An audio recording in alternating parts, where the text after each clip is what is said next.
Good evening, everyone. Can you hear me? You got to get used to having a mic in front of my face so that everyone can hear me. Good evening. I'd like to call the special meeting for Wednesday, January 8th, 2025 to order. The public comment sheet is at the front of the auditorium at Ms. Peck's desk. The public may register for public comment up until the time for public comment to take place. And with that, welcome. I'm going to pass the mic off to Mr. Bushman, and he can then introduce some of our guests that we have here this evening. Hi, thanks for being here tonight. We have a few of our organizations that we've worked with through the process are up front with us. So the folks from CISA 10 are here. And then also Mark Roffers, who was the facilitator for the elementary task force with Roffers and Associates, is here as well to present. I'd also like to take just a special notice for the administrators that are in the building being here. Thank you for being here, as well as the elementary task force members. I see there's quite a few of us out here tonight. And I just want to again thank them for their time and commitment. They put in a lot of hours working through the process. They committed to the betterment of the district, and I just want to thank them for all that they've done.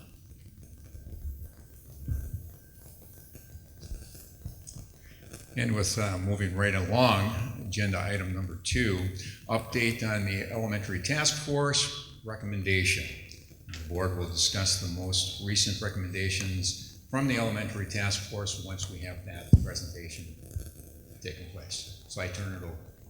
Thank you very much. My name is Mark Roffers. There I am, and I have been the process facilitator. Wear many hats. I have to. My head would get really cold otherwise.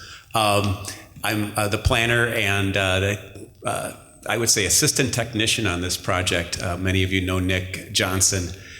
Nick's not here tonight. He's sitting comfortably at home. But I got my phone here, and I told him to keep his phone close to him too. So I'm going to be presenting the recommendations of the task force, and I'll talk to you a little bit about who that was. Many of you, unfortunately, have seen many of these slides before, so if you have, please bear with me. But I prepared it on the assumption that we'd have some folks in the room that are learning about this for the first time. And so with that, I'll kick off and talk a little bit first about why we're here and what this project's all about. So first, what are the issues that are trying to be resolved with this task force work? We have currently within the school district about 1,100 empty seats across the district's 13 elementary schools. We prepare projections of enrollment as part of this process, and we think that'll grow to about 1,300 in a few short years if there are no changes. Meanwhile, the district is projected to have an annual operating deficit of between $2 and $3 million per year, every year, starting in around 27, and that could very well grow. Also, meanwhile, the buildings within the district are getting older. We all are. But the folks to my right assess that if you combined all the deferred maintenance needs across all 13 elementary schools, you get a pretty big number, nearly 25 million across the projected 10-year time horizon from now. So these factors, all of the above, are driven by demographic, economic, and policy factors, many of which are beyond the control of the district. And furthermore, you're not alone in dealing with these challenges. I've worked for a number of school districts throughout the state. Many of them are declining in enrollment, have excess building capacity, aging buildings, and are facing budget situations similar to what you are. So sometimes it's helpful to know that this isn't just an isolated case. So I'm going to be delivering tonight a message, the message from the task force, and it's a message I support and I think was very, very well thought out. And it's not necessarily a happy message, but it is a message towards sustainability for the district going forward. And sometimes you'll hear me talk about things tonight in sort of a dispassionate and maybe even insensitive in a very technical way. But, I appreciate that these places are, the places where your kids have learned, where you've made, in many cases, lifelong friends, and grown from little kids to adults, although I have a 17-year-old and I'm not quite sure she's going to be ready for that title in another year. But yeah, my point is that this is a kind of a technical presentation, but I know there's real people behind this, and it does bear mentioning. I won't share everything on this slide, but this process began out of a decision that the school board made back late last fall to focus in particular on the elementary school footprint and on going through a community-driven and fact-driven process to figure out what to do with the elementary schools. As I mentioned, a task force was created. That task force was formed based on some recommendations I offered to create a task force in the size of about 45 people that allowed for a nice diversity of opinions, as we've learned during the process, but it also allowed the meetings to be workable as opposed to having 90 or 120 people in the room at the same time. Members applied to be on the task force in spring of last year. They were randomly selected by the district with the intent to fill 3 different kind of classes or groups of people: folks with children in Wausau School District schools, folks that don't have kids in the schools, maybe they never did, or maybe their kids are all grown up, and staff, teachers and other staff from the school district who have kind of boots on the ground knowledge of what's going on in the schools. Community members have been invited to follow the process. Diana, sitting here in the front, reached out regularly, and there's a ton of information available about the process on the webpage. The task force had a charge from the school board that the board approved back, I think, in June. The first element of that is to develop, evaluate, and recommend either 1 or 2 preferred facility options for the elementary schools by the end of 2024, and they did that. To advise whether the number of schools in the district should be reduced, and if so, how, where, and when. They did that, and you'll see all that here tonight. And then also to communicate ideas that are coming out of the task force to the community back and forth as needed, to prepare a report. You'll see the report here tonight, and to consider a lot of different factors. And the bottom line there says the evaluation criteria also established by the school board would be key factors, and the task force members, I think, have them memorized by now. So those criteria for the rest of us, though, are these 5 on screen right now. The first and highest priority criterion was fiscal responsibility. The general idea here was that when considering building improvements, staffing, and capital and operating costs, that they be considered relative to the financial constraints that I very briefly summarized early in this presentation. Criteria 2 was making sure the recommended option emphasized efficient building utilization. That was really a task of comparing projected and current enrollment against the capacity of those buildings that exist, and providing some kind of quantitative guidelines as to how full is full enough. The third criteria that the task force was charged with was to maintain educational opportunities. So they looked at how facility options compared and provided a full and equal range of educational opportunities to the kids here in Wausau. Related to the students, the idea was to prepare options that, to the extent possible, minimize the impact on students, that the number of students affected should be a factor in deciding what to recommend and what to consider for options. And the fifth criteria was how close would schools be in whatever recommended option, and the alternatives to the students that live here in the district, and that being the fifth criteria. So you're going to see comparisons against these criteria, but I think the important thing is that the task force was set with a very specific charge, and it had specific criteria that it used to evaluate different choices that could be made with the elementary schools. I'll summarize the process steps from the task force right now. Very briefly, the task force met and ended up being 10 times over the course of summer through late fall, almost winter. We spent the summer in summer school learning a lot about enrollment, projections, school policy as it related to elementary students, class sizes, the finances of the district, and other things. These guys came in and talked about the conditions of the district school buildings.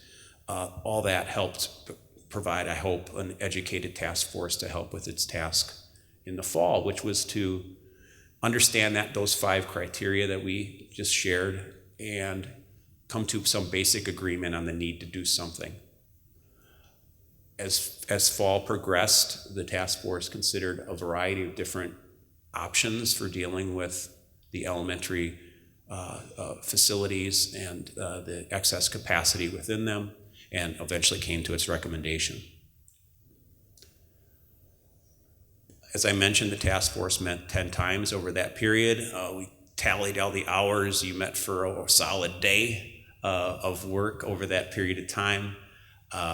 Over those meetings, we had over 80 small group and large group discussions on a variety of different things. I think this is a hugely conservative estimate, but Diana sent over 50 emails to the task force members during the process to keep you informed or keep them informed. There were many questions that task force members asked during the process. We answered a lot of them, I hope, during the meetings. For the ones that we couldn't, we had a questions and responses document that ended up with 96 different questions and answers in it. The task force considered broad options to close or consolidated schools.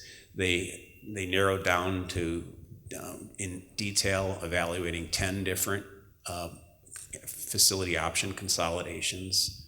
Close one school, move the kids to 1 or 2 other schools, and eventually zeroed in on the recommendations you hear tonight.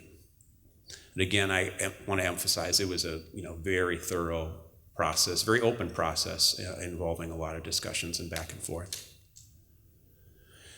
I mentioned in September the task force agreed on the need to do something, and at that meeting the task force agreed that the numbers suggested and the criteria suggested that up to 4 elementary schools ought to be closed.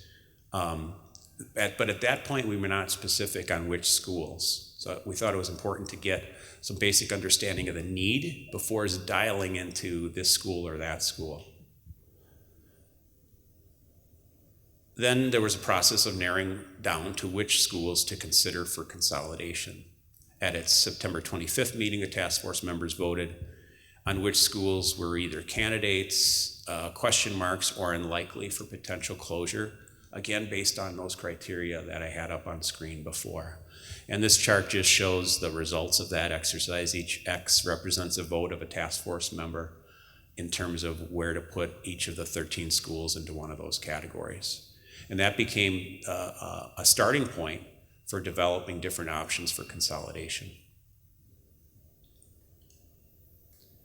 So during October and December, through December I should say, the task force looked at 10 different specific facility consolidation options. And I say looked at, I would say evaluated in detail would be a better way to describe it.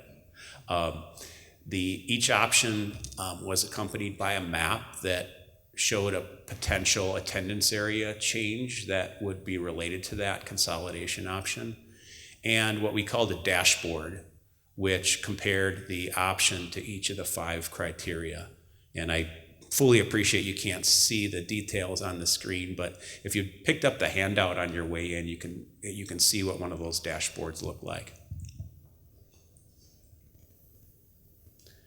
Once we got towards November, the task force had an opportunity to rank each of those 10 different facility consolidation options against one another. And sort of like in golf, a lower number was a better score. And so these, I won't go through the list in its total, but I will say that the top options are on the top of the screen for consolidation and became the basis for the option bundles that we'll see. So each of these represents one school closing, and those students going to one other school, or in certain cases, 2 other schools. And so the question then was, how do we get to these 3 or 4 school closures based on these kind of ranking protocols? So the focus of our meeting about a month ago was to discuss those options and figure out which options and how they might be bundled into one another. I joke that I guess bundling is not just for insurance anymore, it's also for consolidation options. So at the meeting of the 4th, the group discussed 2 main bundles of options that I'll be sharing with you momentarily, and 3 potential variations. I'm not going to get into the details on these definitions. Just remember, an option is one school closing, kids going to another school or 2. A bundle is the combination of the various options that are part of the recommendation. So at that meeting, the task force recommended a preferred a bundle of options and an alternative bundle that it's also brought forward for consideration by the board. The task, we're learning a lot all the time. Between the meeting of the 4th and the 18th, we presented the information to the board as the task force presentation. Again, for the people that I see nodding off, you might have been here for that initial presentation on the 9th. Looked a lot like this one. But also in that interim period, we received would be a wrong way to put it. The district staff, administration, and principals worked very hard to make sure that the consolidated options in the bundles would actually work. That there was room in the schools, in classrooms in the schools to fit everyone, even if the option occurred as early or was implemented as early as next September. And I'll share the results of that. But that was new information that we wanted to share with the board, or I'm sure share with the task force. We also had some additional information on school funding related to the Achievement Gap Reduction Program, or AGR, that we wanted to share. On its last meeting of December 18th, just before Christmas, the task force reaffirmed its recommendation and helped refine this report that you're seeing here tonight a little bit, and provided one additional piece of advice. So that's how we got to where we are. Here's where I was pleased to, when I was working on this, to put the word final before task force recommendations here tonight after that meeting of the 18th. So what we did on the 4th is the task force looked at those 2 main bundles that were put together based on the highest rated facility consolidation options. And then there were some variations to those bundles that were discussed over the course of several meetings that we wanted to make sure we had a chance to talk about. The task force decided then to recommend what I'm going to present as Bundle 1, and you see the schools highlighted that are part of that Bundle 1 recommendation. And what you see here is that 25 members of the task force, and I think we had somewhere in the mid-30s that meeting, recommended it as their number 1 bundle. And then we asked task force members, well, what's your second choice among all these? And 17 of them said Bundle 2, the one you see highlighted, right, or not highlighted, bolded right in the middle of your screen, was their second best choice or favorite choice. So that became the basis for the recommendation of the task force to advise on Bundle 1 in particular. This is just some stats that shows that, basically if you tally the numbers on the previous screen, 85% of task force members either ranked that base Bundle 1 as their preferred or second preferred option, and about half ranked Bundle 2 as their second most preferred, and a few identified it as their preferred option. So what is this Bundle 1 I keep talking about? So you have, if you grabbed a packet, if you didn't, they're in the back of the room. You have this map as part of your packet, and several of these present slides are actually in your packet too. The facility option, Bundle 1, would close Hewitt, Texas, and send its students to Riverview Elementary. It would close Hawthorne Hills and send its students in the southern part of its attendance area to John Marshall, and the northern part of its attendance area to Franklin. There's currently about 30 4K students at Hawthorne Hills in that Hawthorne Hills Academy. Those students actually, I learned, would have a choice, but the general idea would be that those students would be attending Riverview in that 4K Academy. And then on the west side of the district, we have some interesting shifts as part of this bundle. Lincoln students would be transitioned to G.D. Jones Elementary. But in order to do that, their space would need to be created in G.D. Jones. In other words, the Lincoln kids couldn't all fit if we kept 4K at G.D. Jones. So what happens as part of this bundle is that the G.D. Jones 4K Academy gets shifted to a repurposed Lincoln school. It would become solely a 4K Academy. The second part of that, the second consolidation option in this bundle on the west side is closing Grant and sending Grant students to Jefferson. But we have the same issue at Jefferson. All of Grant students can't fit there if Jefferson would remain the 4K Academy. So its 4K students also go to a repurposed Lincoln school. And that becomes the district's sort of west side 4K Academy. So if you're scoring at home, the 4K program would move from 4K academies to 2, one east of the river and one west of the river.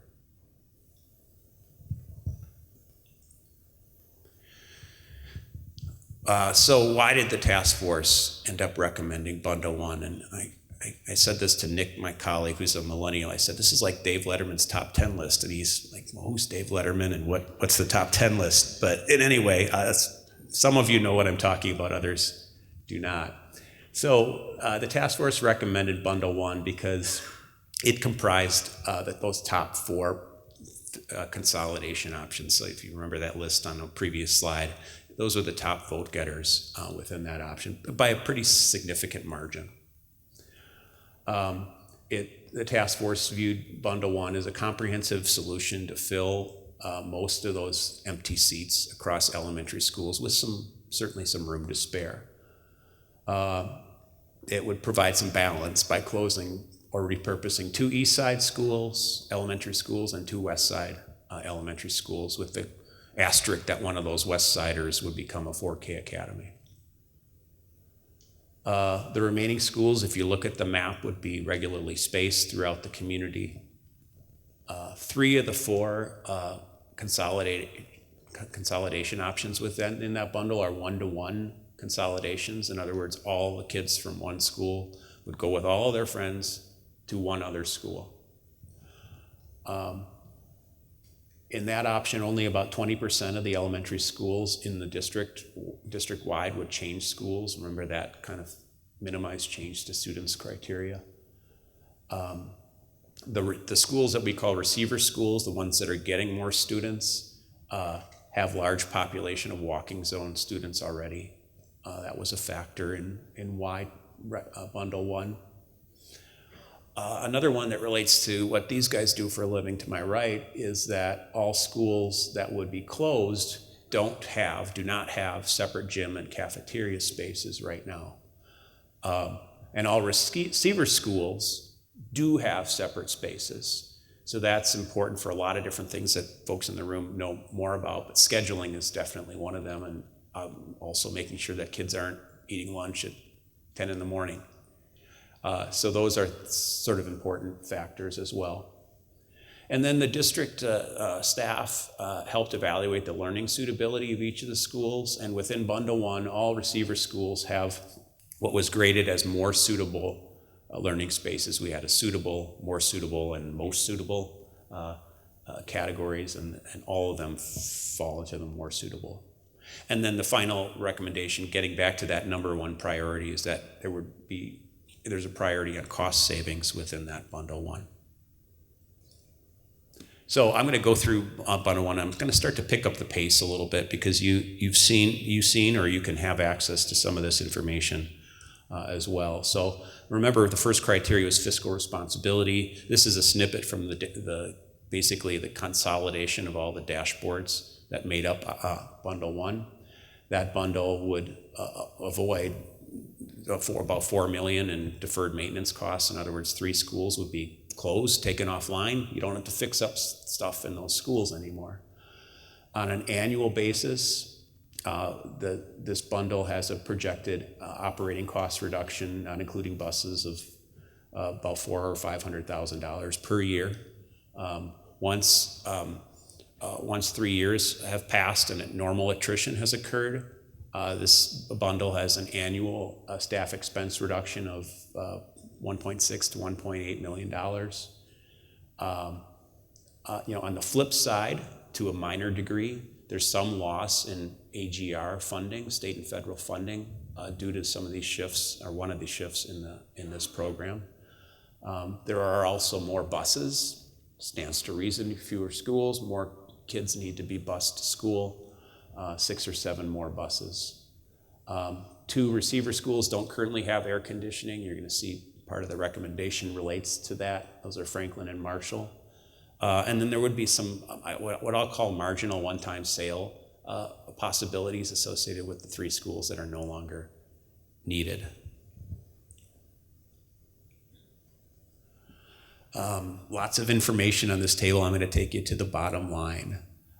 This bundle would use about 89-90% of the functional capacity of the schools. That's up from about 70% today. That's looking at all the schools across the entire district. And you can see the projected enrollment versus the capacity of individual schools up on the chart, and I'm happy to come back to this slide as needed.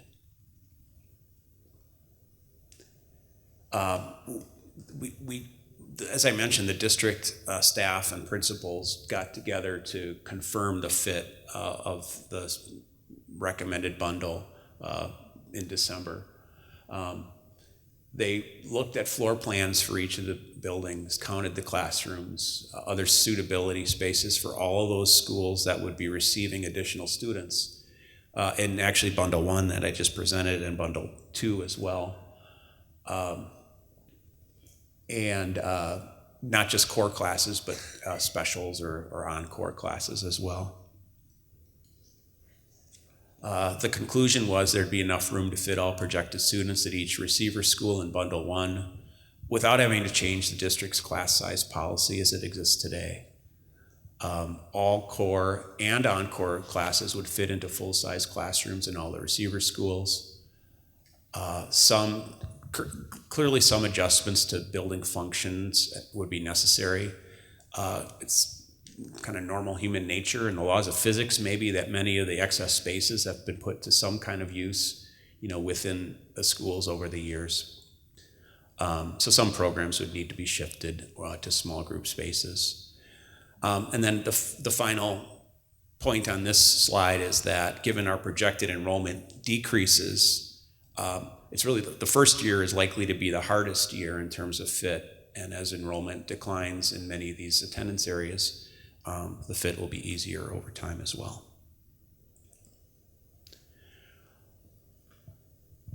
Switching gears a little bit to 4K, the concept of a 4K Academy at Lincoln, as I have written, much more than enough space to accommodate its projected 4K student allotment. And in theory could handle all 4K students across the district, assuming continuation of half-day programming. It's not the recommendation of the task force, it's just an observation of the staff. Riverview would also have enough space for 4K students and for Hewitt, Texas students, and for the students that are already at Riverview. So some implications of this going forward for the district is that first of all, this 4K students in the southeastern parts of the district closest to Lincoln, they could be encouraged or assigned to the Lincoln 4K Academy, which in many cases is closer to them than Riverview. And moving forward, the 4K structure could continue to evolve from this task force recommendation, maybe further consolidation based on experience, how 4K gets funded, which is a state and federal kind of issue, and other program considerations. So it's more of a board consideration kind of going forward, but the 4K recommendation is 2 4K academies, but it does provide some options for the future. And the fit analysis sort of uncovered some of this information. Stepping back to the kind of whys, the task force reviewed how the bundle compared against maintaining educational opportunities. We looked at issues like, does it have AC? Does it have a separate gym and cafeteria? How suitable are the learning spaces for teaching kids? And you see the grades of the schools that would remain under Bundle 1. Our fourth criteria was to minimize impact on students. The highlighted line shows that about 20% of the elementary school students in the district would change schools in this option. But as you saw, in 3 of the 4, all of those students in one school would go to another school. So I think that was a kind of a key point of that student change that you don't see necessarily reflected in this number. The final criteria was keeping students close to schools.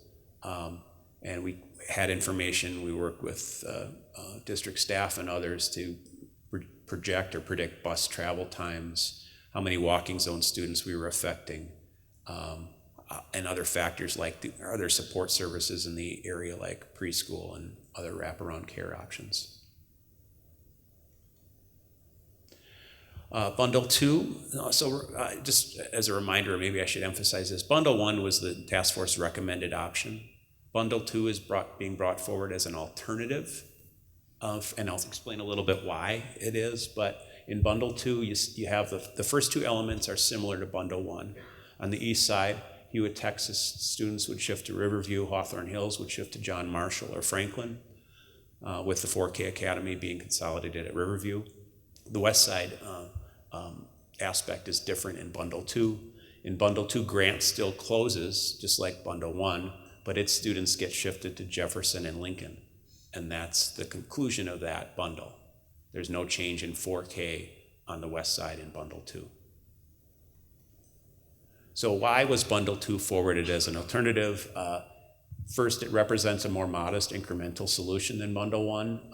It results in less change to the community compared to the current situation. Fewer students would change schools. It's not as significant of a 4K model shift as Bundle 1. Hawthorne Hills 4K would have to relocate, but the other ones would stay the same. All schools that would be closed all schools that would be closed, just like in Bundle 1, don't have separate gym and cafeteria spaces. All receiver schools do. We still have reasonable spacing of schools in Bundle 1. Good walking zone students remain in Bundle 1 and more suitable learning spaces. So some similarities certainly between Bundle 2 and 1. But the top 3 points are basically if the community or board wanted a less an option with a bundle with less change, bundle 2 would be the way to go in the opinion of the task force. I'm going to very quickly go through these slides. Now I keep promising that and not delivering. We compared it against bundle 2 against fiscal responsibility. Here are the results. Fairly similar to bundle 1. Efficient building utilization, fairly similar. If you might remember, bundle 1 filled 89% of the functional capacity of the schools. This one is at 85%. Similar performance to bundle 1 in terms of fitting the students in the schools. The district staff did observe that space would be tighter in Jefferson in bundle 2 compared to bundle 1. Very similar performance in maintaining educational opportunities to bundle 1. And as you see here, the number of students changing attendance areas is 14%. If you don't have this blazoned in your head like I do, it was 20% for bundle 1. School close student performance is very similar. So as we kind of move towards wrapping up this presentation, we anticipated some questions that you all might have related in particular to these consolidations and closures. So first, why consolidate the 4K academies? And the task force thought that doing so would provide space for one-to-one consolidations of Lincoln to G.D. Jones and from Grant to Jefferson, which is a key component of bundle 1, as you probably have come to realize, and it helps achieve the minimized student change criterion. Consolidating 4K academies also provides a West Side 4K academy in a central accessible location at Lincoln, which does have air conditioning and more suitable learning spaces. If Hawthorne Hills does close, its 4K academy program would need to be relocated. It currently is the smallest 4K academy by far, and those again in bundle 1 would be shifted to Riverview. Consolidating 4K is cost effective, it enhances staff collaboration opportunities, and it wouldn't have to impact partnerships with the community partner sites that the district already has.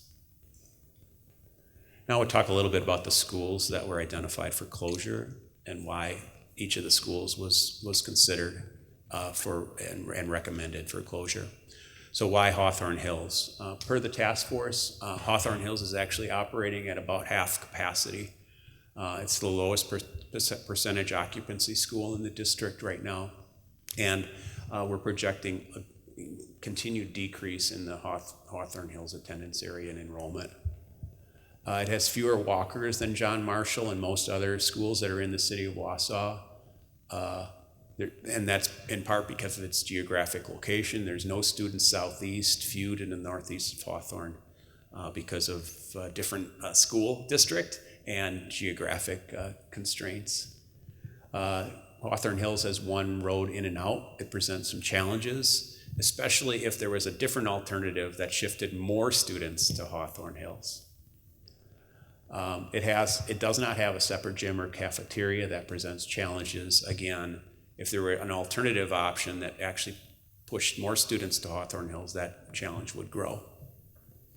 And finally, its closure facilitates the more regular spacing of East Side schools and logical attendance areas. All students on the East Side would continue to remain within 2 miles of new schools, which is a key number because it indicates where the district is obligated to provide busing.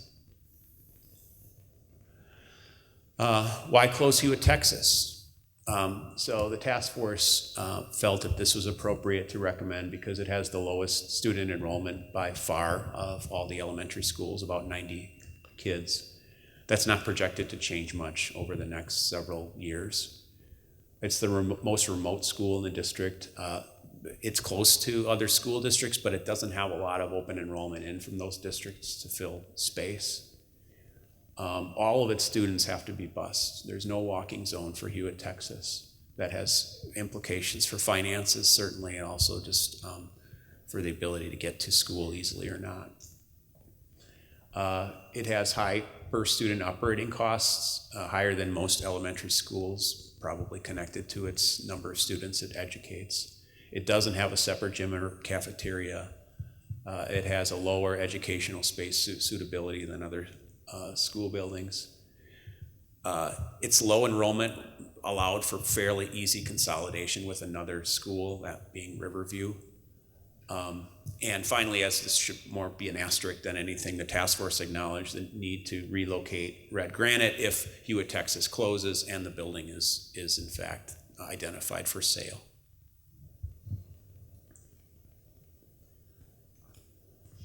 Why close Grant?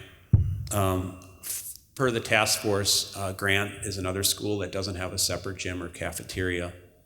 It doesn't have air conditioning, and it has a lower educational space suitability ranking than most other school buildings. It's the oldest school in the district. It's on one of its smallest sites. It, as many of the in-city schools face, it has declining enrollment. That's expected to continue. Its relatively modest student population facilitates the one-to-one consolidation, at least in Bundle 1, with the 4K shift. And its closure facilitates regular spacing of West Side schools and logical attendance areas, and students remain within 2 miles of the student schools they would attend in either option, either bundle.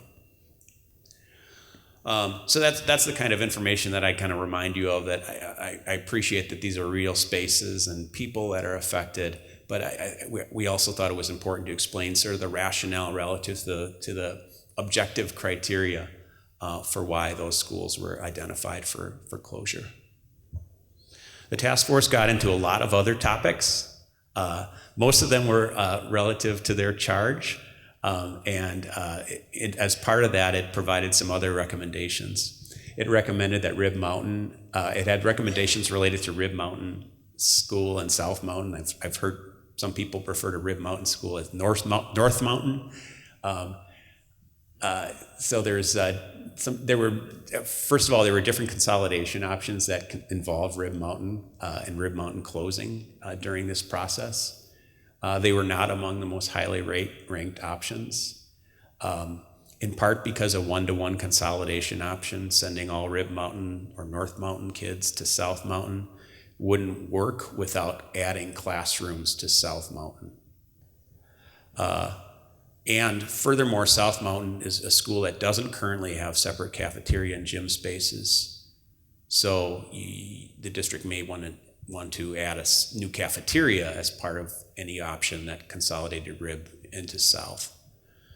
But at the same time, the task force advises the district keep an eye on the situation between Rib Mountain and South Mountain, observe enrollment changes over the next several years at both schools, and consider the potential for consolidation involving these schools at some point in the future.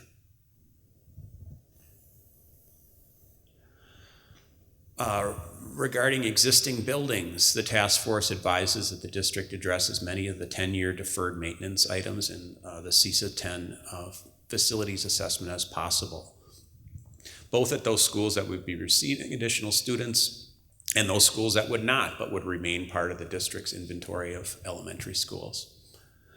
The second recommendation, related recommendation to existing buildings, is to improve each receiver school in the selected bundle with air conditioning where not already present, and that applies specifically to Franklin and to John Marshall.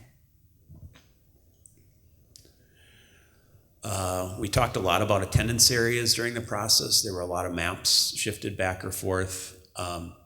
We considered those maps to help help understand which students would go where potentially during the process, but I continue to emphasize they weren't final attendance areas. And as a result, the task force advises that the school board undertake a separate process to finalize new attendance area boundaries once the board selects a bundle. Other task force recommendations. The task force advised that the district consider relocating its administrative functions that are currently at the Longfellow building to one of its other remaining facilities. This could be one of the high schools or middle schools with excess capacity, but the task force didn't want to limit the district to just middle or high schools with capacity. Task force recommended that the district work with the city and others to maintain a park playground at the grant site to serve the surrounding neighborhood, even if that building was otherwise sold or repurposed. And then the final task force recommendation that came out of its last meeting is to advise the board to carry out the recommended transitions as soon as practical. I heard the word maintain momentum discussed multiple times during this process, at the end of the process. So what are the next steps? My shortest slide. This is now the opportunity for public comments and questions on what's been presented tonight. The board will then hopefully provide its administration with some direction. It could involve preparing for a referendum to address some of these facility needs and other issues. And then with that direction, the process moves to a different phase, and that's implementing how to carry out the recommended bundle. So with that, I'll conclude my presentation. I will be here for questions. I appreciate the opportunity to work with you all and for bearing with me during this not quite half-hour presentation. Thank you very much.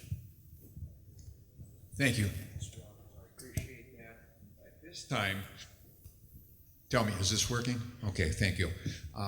At this time, I'd really like to take a moment to thank the committee, the number of people that you had on the committee, the people that volunteered their time. You're talking about 10 meetings over a 6-month period of time, doing a lot of thinking.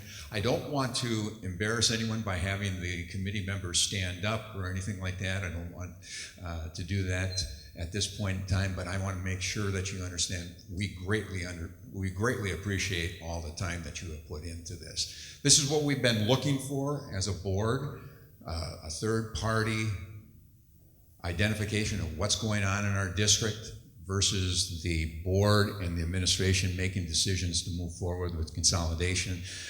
And that's, again, Mr. Roffers, we greatly appreciate what you have done moving forward from your point of view, a very objective point of view with no subjectivity involved with this, so I greatly appreciate that.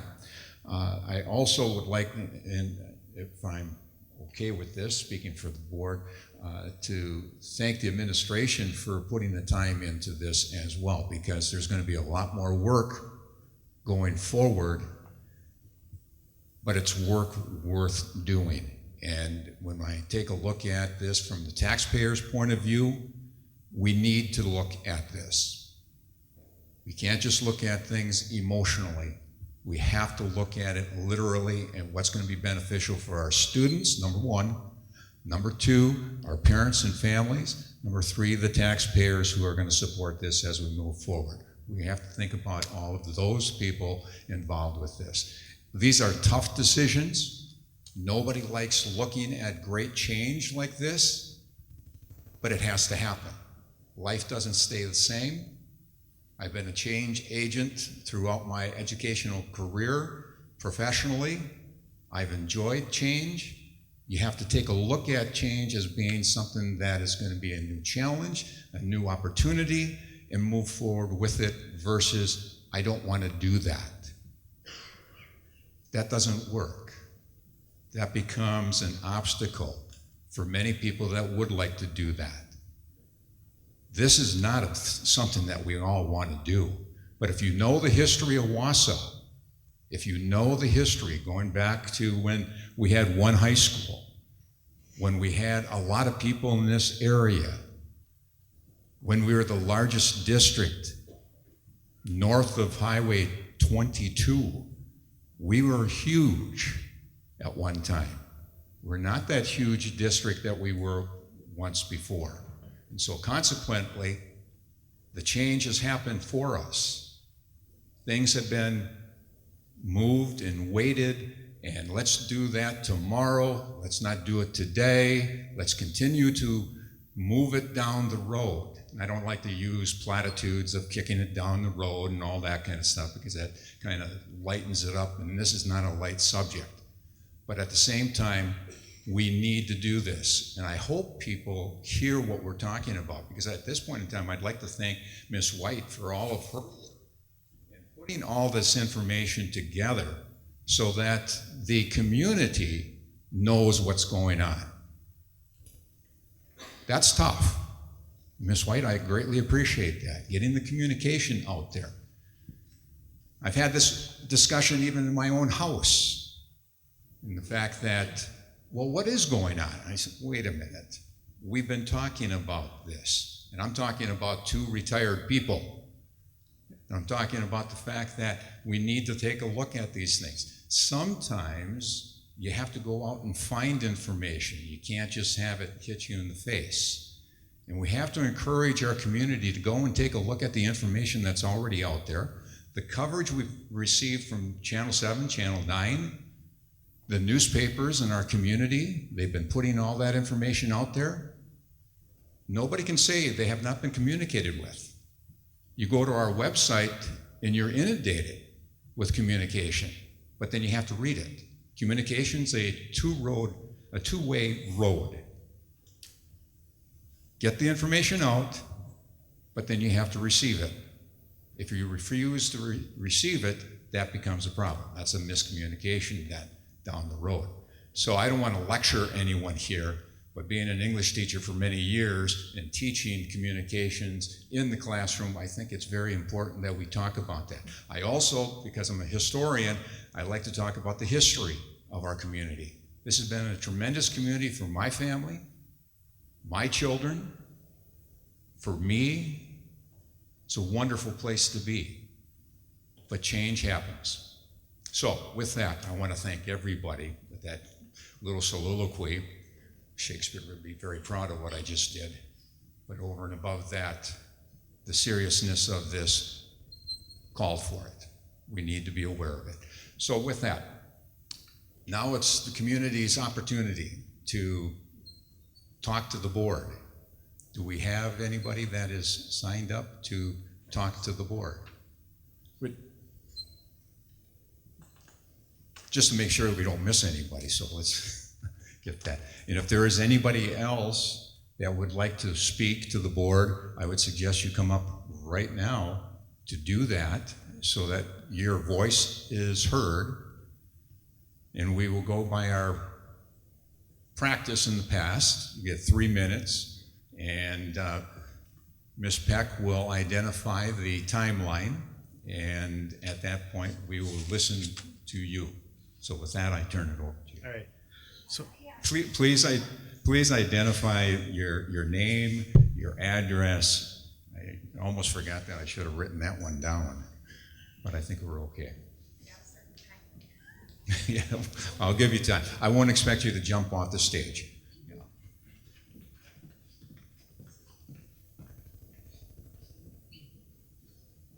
We'll give her a little bit of time to get there, John.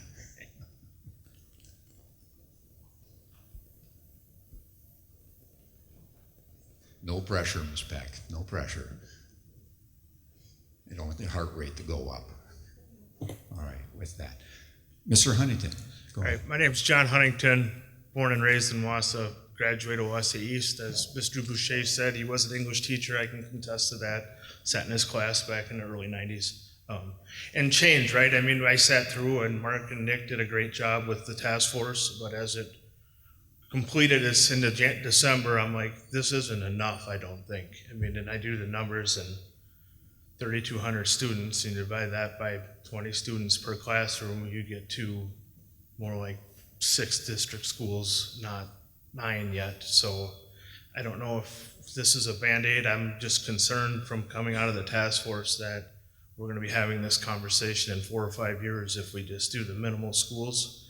And my recommendation, sat through it and laid awake at night, was, you know, down to 6 buildings, and that would be a new building on the southeast side of Wausau, because every option we went to, we ended up at John Marshall, which is the second oldest building in the district, which I don't think is probably perfect, right? But I mean, as we worked with what we had in trying to stay within, but from a long-term cost savings and long-term projections, I think consolidating down to like 6 buildings, 2 on the east side and 4 on the west side. I mean, yeah, it's gonna be a lot more money up front, but over the long run, I think that would be a lot better program as far as, being part of the task force and sitting through it all and wanting a sustainable school district, right? I have kids in middle school and elementary school now myself too, and want to see it be around for long term. So, like I said, thank you.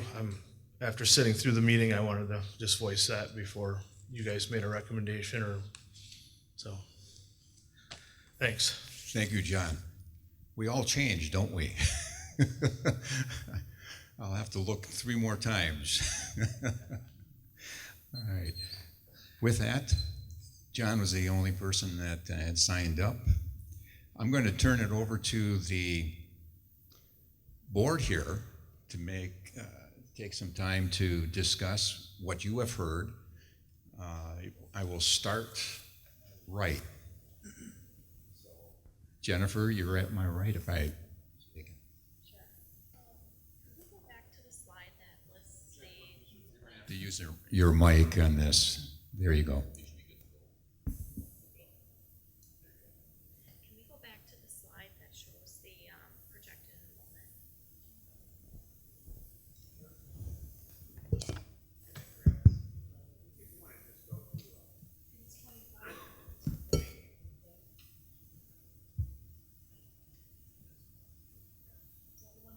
Yes. We'll see if this works. Not working.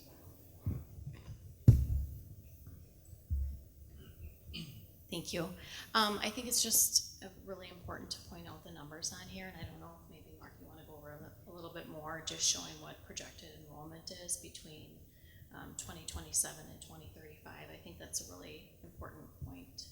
Sure. To show the community. So as part of this process, early in the process, we spent a lot of time, my colleague Nick and I, digging deep, talking to the planners, residential developers, doing some demographic analysis to understand how many kids we should expect in the Wausau School District, particularly at the elementary school level. And our projections actually extended out to the year 2040. We did that by dividing the district into many different neighborhoods.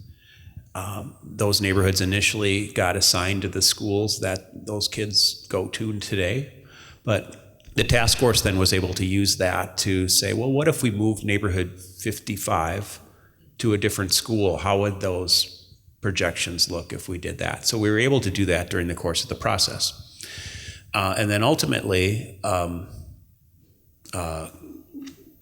compare that to hypothetical or preliminary attendance areas for the 9 elementary schools that would remain in the recommended bundle.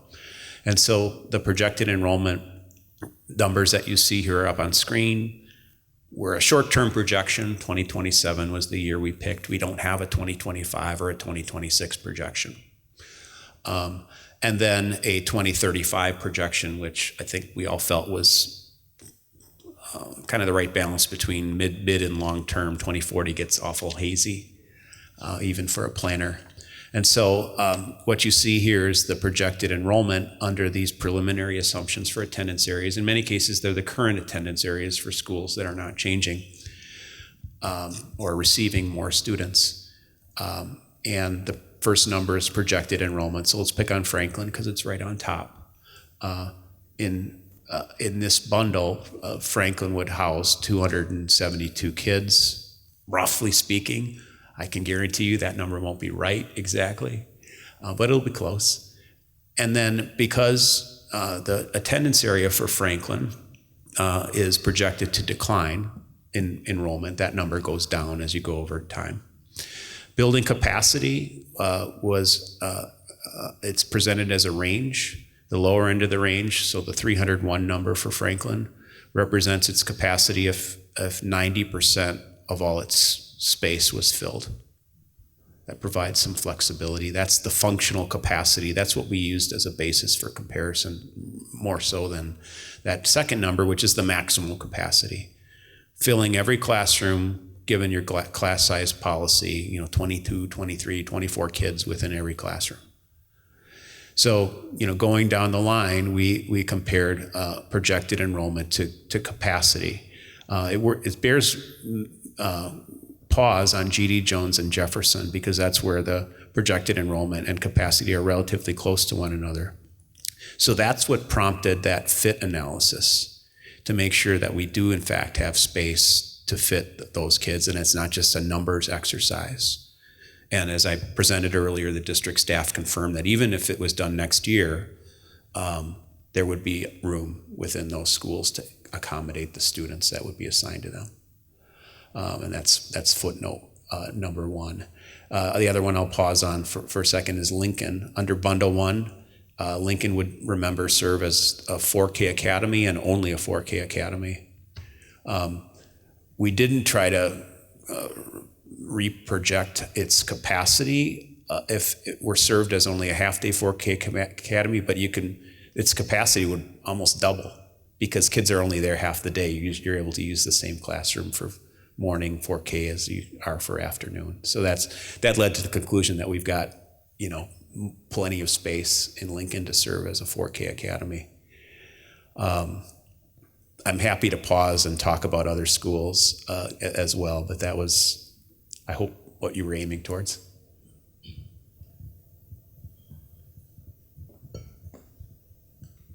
Thank you to the task force for all your hard work on this. I am processing all this information. I do think it is a great start, but like our previous speaker mentioned, this feels like it is a Band-Aid, but it also is a good way or a good start for us. I do believe that we have to start taking a hard look at our elementary schools and our footprint and looking at the projected enrollment.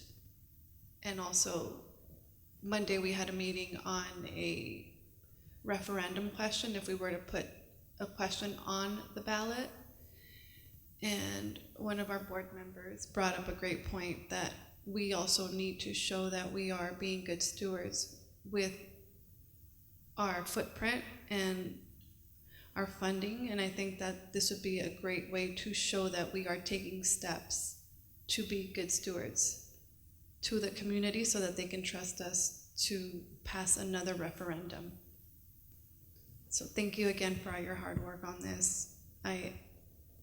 From coming onto the board and learning about the deficit in our funding and our footprint, I know it's a lot of information to process, so thank you so much for your work on this.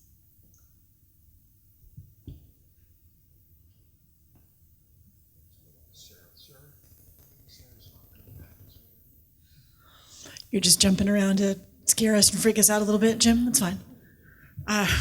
So I want to actually start by being a mouthpiece for somebody else, if I could. The board got an email not long ago from one of the task force members who couldn't be here tonight. And she had lots of lovely things to say. She thanked us, but that's less important. She wanted to talk to Mark and his staff. She called you absolutely amazing, just so you're aware. And then she talked about how the group really appreciated the support and transparency from the Wausau administration and staff. So in addition to thanking the task force for all their hard work, I love that they're taking the time to thank our people as well. We've talked a lot as a board about how important it is that we are regaining the trust and teamwork within our community, that we are one community, that we are working together towards being that district that's going to be here for the long term and serving our students to the best of our abilities. And I really do feel like the work that this task force did, the work that our community conversation, which you'll hear more about, is coming on. So that's from her, and I'm not going to give her name because just in case she didn't want me to share it, but the board will see it afterwards. So Jen already covered one of my questions, which I really wanted to point out that even with this, about half our schools are still operating well below capacity, and so that's something to keep in mind.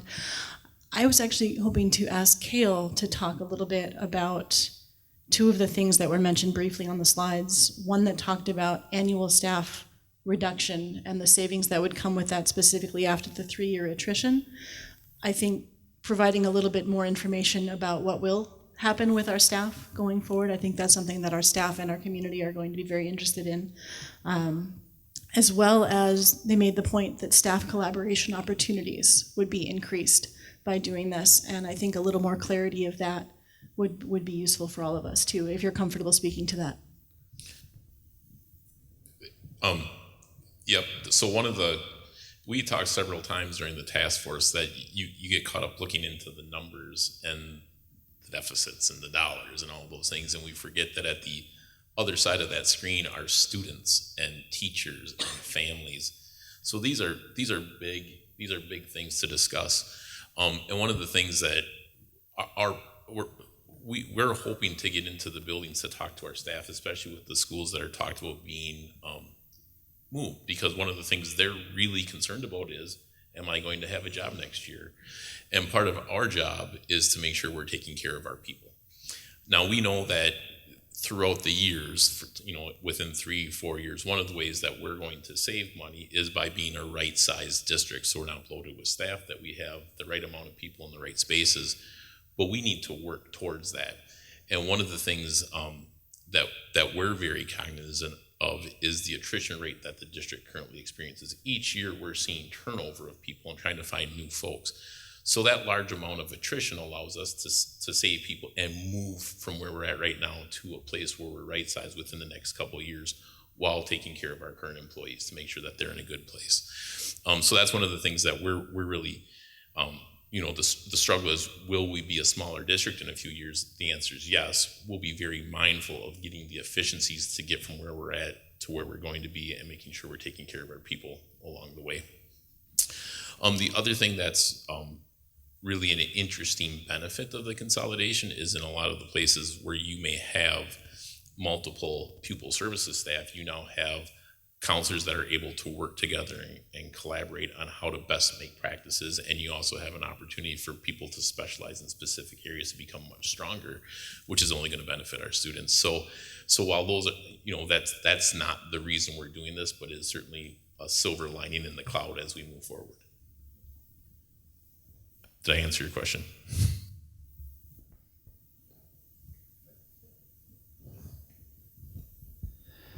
I guess I would just add to what the gentleman said, that we probably could be doing more, but in the past few years of being a part of this board and this process, I've come to an understanding that taking steps is not necessarily a bad thing.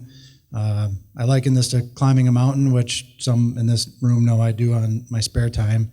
And we don't climb a mountain all at once. We do it in steps and stages, and sometimes we go up and we come back down and we go back up again. And so I think that the task force and everything that's been brought forward, could we be doing more? We certainly can, but I do appreciate taking this in some steps and phases, and that the task force even recommended additional things that we should be looking at as parameters and markers, and unfortunately larger steps would require probably building new schools or doing things that cost money that we might not be able to get necessarily approved at this time. And so even though I come from the private sector, I've been somewhat frustrated at the public sector and local governments and how long things can take, but I've learned some patience, and maybe my 3 daughters have also taught me a little bit of patience over time as well. But having patience and working through this, in a methodical manner, and one that takes the community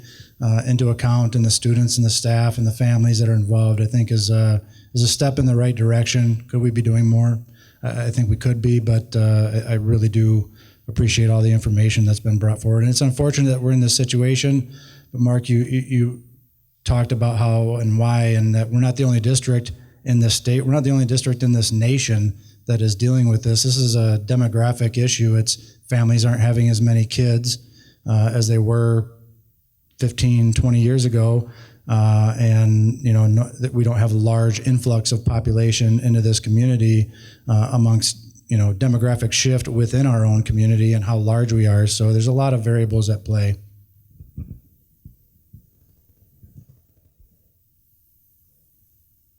Okay. First, I'd like to thank the task force for meeting and creating creating this book for us and all the data. Very specific, much more specific than what are in the slides. Also, it was a great idea. This book is about 3 times the size, from CISA 10, to talk about just our elementary facilities and what is needed, what could be done to improve the building itself and the spaces for our students. I'm gonna steal something from a past board member, because when we had these discussions over the last 2 years of secondary stuff, any consolidation must be done with excellence, is what Karen had always shared with us. And I think we have the right style and setup of administration at this point that message is understood, and that will be automatic from them. I also agree this is, any of these recommendations are just a single step in our process of looking at reducing our footprint and then improving our learning spaces for our students. These recommendations can make us more efficient, which at the end of the day improves the experiences for our students, and that's our main goal. That's what we should be going towards. And again, being around here long enough that we had the other discussions about consolidating secondary schools, when I had gone out with Dr. Hiltz a couple of the elementary schools to try to discuss those issues, I had brought up at that time, I love the history of our district. My parents were both graduates of Wausau High School back in '65. Rib Mountain Elementary was brand new in '55. My mother attended there. My brother and I went there. My 2 students went there. My son and daughter went there. But what I spoke about before is those memories and the attachments. Those aren't to brick and mortar. Those are to the staff was there, the teachers there, our principals, our secretaries, our paras, and the experiences that those people created with your families. And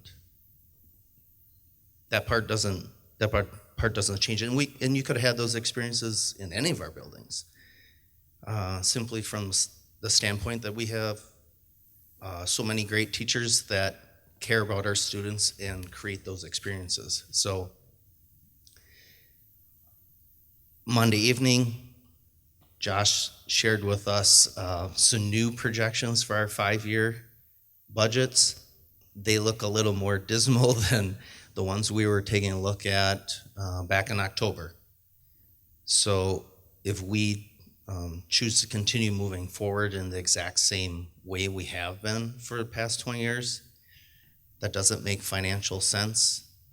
And it doesn't help us as a district, because we're wasting money at the end of the day on facilities and maintenance.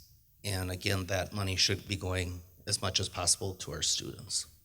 So.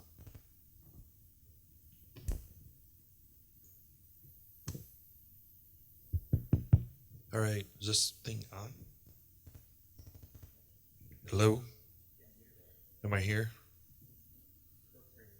Bueller? All right, we're good? There we go. All right. So fortunately, I don't have questions, because most of mine, maybe like Lance too, have been answered over the last 13 years of dealing with this particular topic while on the board.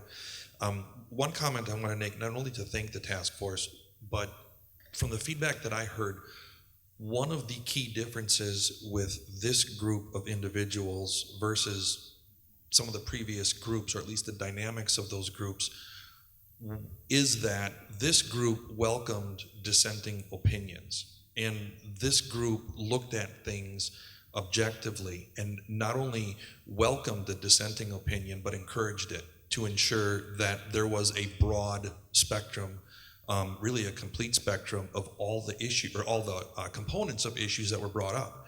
In previous groups, those opinions, the dissenting opinions, were not only not welcome, they weren't even invited. And that's where the board, at least where I got a lot of feedback, was, hey, wait a minute, I've got a lot to say about this and I wanted to be part of it, but I couldn't. That didn't happen in this group, and I think that says a lot about the members of it in terms of acting professionally and really looking for the best interest of the district and not just trying to protect individual interests. So I commend you guys for developing a culture within that group that rewarded, you know, those types of behaviors. So thank you for that. The other comment that I would like to make is that this step or this recommendation is really part of a strategy that began back in 2020. When we first talked about, for those of you that remember, we had 2 referendums in the $180 million range that failed. And when I first floated the idea, well, let's break apart the secondaries, focus on them, and then also look at elementaries as the next phase, that's what we did. It was $119 million. Everybody's familiar with what we're doing. Those are solid investments into all the secondary schools, okay? The next phase of that was always going to be, let's look at the elementary footprint, which is exactly what we're doing today. And as a result of that referendum, right, along the way, we've been paying down debt. And for those of you that have looked at your tax bills from this last year, who had the biggest decrease in property taxes? Who contributed to the biggest decrease? Wausau School District. Okay, that didn't happen by accident. That is part of the other, you know, part of the longer term strategy. So now we find ourselves in this phase. The recommendation, you know, that we can talk about and, you know, banter about, you know, later on tonight. But this is what was supposed to happen. And there will be a third phase, right? And that third phase is going to be looking at those buildings that are left and modernizing those, doing potentially some things to make them more inviting, make, you know, the environments more equitable and all of that. So there will be another phase. But this is all a logical sequence of events that were very, very intentional and financially responsible, because we don't have throwaway investment money with the way that this has gone. That's the way that business is run. Right? You're very, very accountable to the stakeholders, whether it's shareholders or whether it's taxpayers in this example, and you spend the money where it needs to be spent, you show the value for it, and at the end of the day, you're accountable for the results. And I agree with Mr. Huntington that spoke earlier. We may get to a point where there's 6 elementary schools. I have no idea, but there's nothing in this plan right now that would preclude us from continuing to do that if and when the demographics continue to shift. If they do, we have some options to look at, but if they don't, at least we're being more efficient, more effective with what we have in front of us today. So overall, I just, again, want to thank the folks that were part of that committee, and really appreciate the work that Mark and his team did, bringing facts and data to the equation, and understanding emotion and feelings are part of it, but not letting that be the driving factor. So thank you. Yeah, I share the thanks and the thoughts that everybody has expressed already, so I won't go through them again. One thing I do want to point out, if anybody's tuning in for the first time and not hearing us ask a lot of questions, this isn't the first time we've seen this presentation. This isn't the first time that we've met and talked about it. And we've had questions. I've had questions that have been answered along the way, both with our discussions, but in large part, frankly, from the presentations themselves. Mark, you've done a great job. So I don't have any questions, just a few thoughts. I sort of looked at this like I do a large referendum plan, where I try not to get pinned down on, is this the exact thing that I would have come up with if I had gone through the process? Because if you do that, you're going to have 9 people that all have their own exact down to the minutia and will never have an agreement. I looked at it more like I do a large referendum project. Is this something that I think is a benefit to the district? Does this move us forward? Can I support this? And I do support it. I think the recommendation for Bundle 1 is the superior recommendation, so I do support that. I also support the recommendation to implement it next year. I think that recommendation was almost unanimous when you asked that question, Cale. There will be some pain with the transition, whether that happens next year or 2 years from now. I don't think there's a great benefit in voting for something tonight to happen 2 years from now and have that just hanging out there. And the third thing, I'm glad Sarah brought it up as well. a lot of the discussion about this has been about money, and we have to do this because it's going to save us money, and that's true. But there are some positives as well. So this doesn't have to be a somber like funeral where we all feel bad that we have to do this horrible thing. There's a lot of good that can come from this. There's a lot of opportunities that come from this. There are advantages to being in a 3 or a 4 section school as opposed to a 1 or a 2. There's more opportunities for collaboration. There's more opportunities for reaching our excelling students and our struggling students. There's a lot of good that can come from it. So I think, Jim, you described it as something that presents challenges and opportunities, and so I really think that we should remember that it's, yes, we sort of need to do it because of the finances, but it's not all negative. There's good here as well. So those are my thoughts. I support bundle number 1. I think it's our best plan.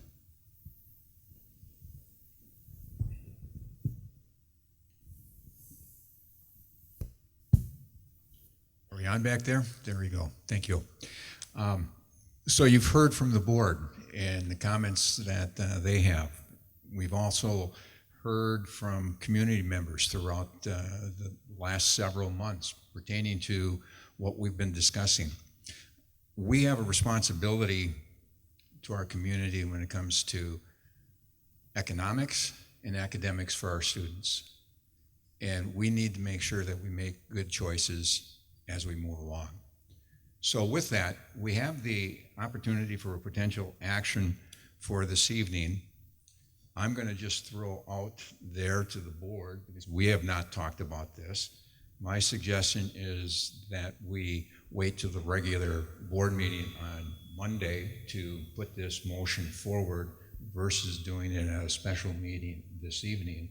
And then if there are any other questions that anybody has at that time, they can ask those questions at the next board meeting as well. Now, like I said, I may be outvoted. I'm looking at faces. I'm looking at what you would like to do. If you would like to put the motion forward and go with bundle 1, as suggested by the committee that has worked so diligently to put that in front of us, that's fine. If you would like to postpone, which we have the right to do because we don't have a motion on the table right now, we can postpone the motion to Monday, the 13th. Thoughts?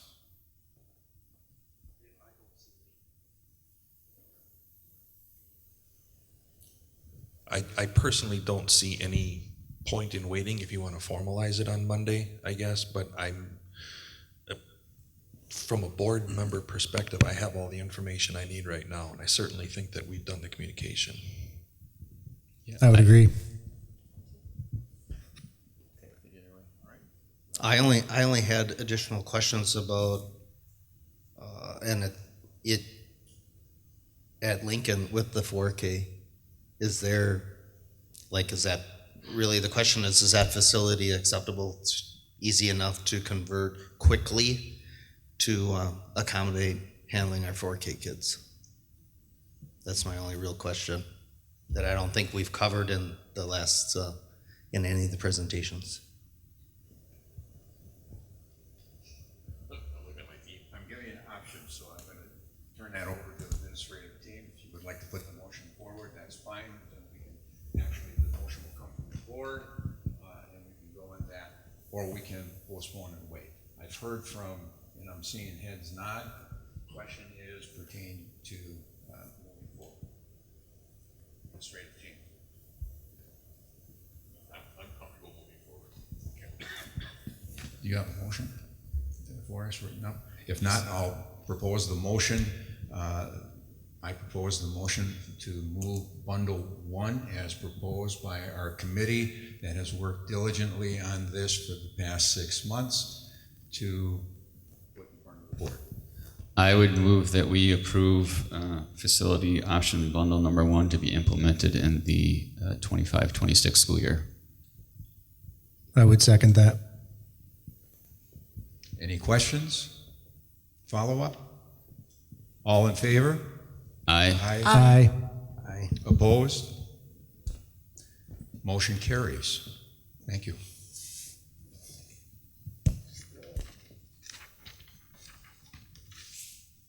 With that motion being carried and moving forward, I'm asking now for a motion to adjourn. So moved.